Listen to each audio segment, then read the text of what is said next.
మొట్టమొదటి శ్లోకంలో 10,000 యోజనములు విస్తారంగాను పొడవుగాను సూర్యరథం ఉన్నది అనే మాట చెప్పారు. చెప్పి రెండవ శ్లోకంలో 9,000 యోజనాలతో సూర్యరథం ఉన్నది అనే మాట చెప్తున్నారు. చెప్పంగానే ఒక పూర్వపక్షం వస్తుంది. మొదటి శ్లోకంలో 10,000 యోజనాలని చెప్పారు. రెండవ శ్లోకంకి వచ్చేసరికి 1000 తగ్గించి 9,000 అని ఎందుకంటున్నారు అంటే ఆయన సమాధానం చెప్తున్నారు.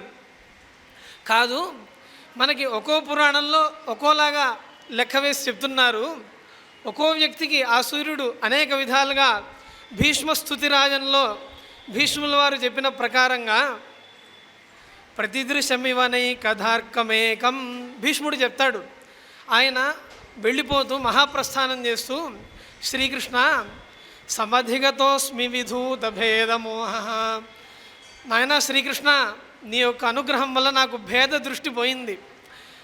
అంటే ఎట్లా పోయింది? ప్రతిదృశమివనై కథార్కమేకం, సూర్యుడు ఒక్కడే కానీ అనేక జలాశయాల్లో తటాకాల్లో నదుల్లోనూ ఆయన వేరువేరుగా కనిపిస్తున్నాడు. కానీ సూర్యుడు ఒక్కడే అన్న విషయం నాకు అవగతమైందయ్యా. అట్లా పరమాత్మ ఒక్కడే అనే విషయం నాకు అవగతమైంది అని భీష్ముల వారు అక్కడ సూర్య భగవానుడిని ధ్యానం చేస్తున్నట్టుగా, అనగా కృష్ణుడిని ధ్యానం చేస్తున్నట్టుగా మనకు భాగవతంలో కనిపిస్తుంది.